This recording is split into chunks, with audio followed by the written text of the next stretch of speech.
আসসালামু আলাইকুম রহমতুল্লাহি ওয়া বারাকাতুহু।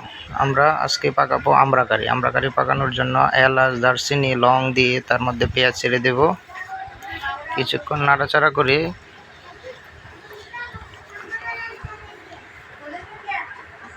এর ভিতরে আমড়া দিয়ে দেব।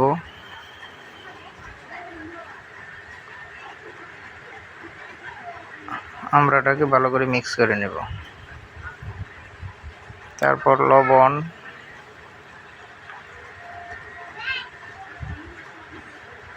Turmeric powder, chilli powder add করে দেব। অ্যাড করে ভালো করে মিক্স করে নেব।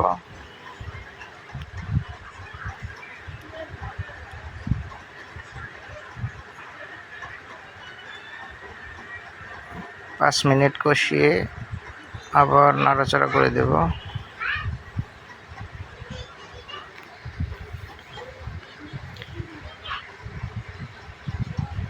আমার তো এখানে প্রফেশনাল কিচেন, ভালোভাবে ভিডিও করা সম্ভব হয় না, কাজের অনেক ঝামেলা থাকে। এটা ডেকে রান্না করতে হবে যেন ভিতর থেকে সফট হয়ে যায়, শক্ত গুটি গুটি থাকলে হবে না। আমি 5 মিনিট পর পর ঢাকনা তুলে নেড়ে দেব যেন নিচে লেগে না যায়।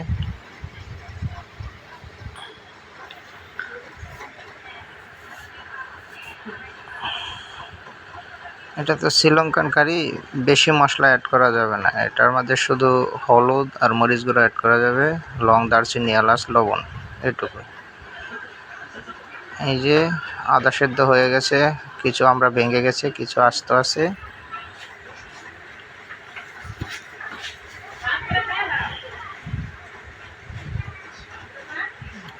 আবার ঢেকে দেব 5 মিনিটের জন্য। 5 মিনিট রান্না করার পরে ঢাকনা তুলে আবার নেড়ে দেব যেন নিচে লেগে না যায়।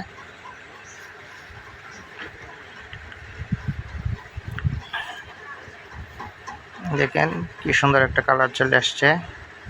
তারপর আমি পরিমাণ মতো চিনি অ্যাড করে দেবো। চিনিটা যে যেরকম মিষ্টি খেতে চায়, আমি এখানে হালকা মিষ্টি করবো, বেশি দেব না। আমি এখানে 2 কেজি আমড়ার মধ্যে 200 গ্রাম চিনি দিছি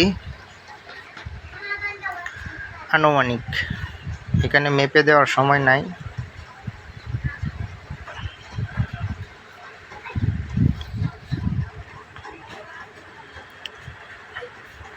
এখন একটু ঘন ঘন নাড়তে হবে যেন নিচে লেগে না যায়। এই তো আমার আমড়া কারি 90% হয়ে গেছে। এখন আর একটু ড্রাই করব।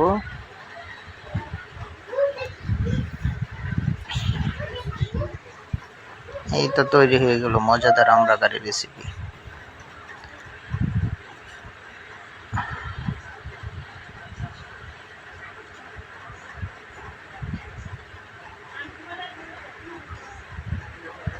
এটা আমাদের দেশীয় মডেলের কুকিং না, এটা শ্রীলঙ্কান কুকিং।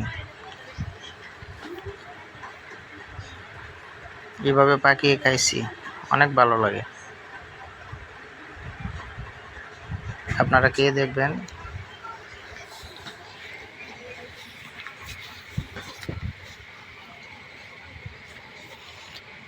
এভাবে বাড়িতে একবার ট্রাই করে দেখুন। আমরা তো মূলত টেস্ট হয় টক, মিষ্টি, ঝাল, এই উপাদানগুলো দেওয়া হয়েছে সবগুলাই। ব্যাস রেডি হয়ে গেল মজাদার আমড়া কারি রেসিপি। ভাত, পোলাও, বিরিয়ানি, রুটির সাথে গরম গরম পরিবেশন করুন।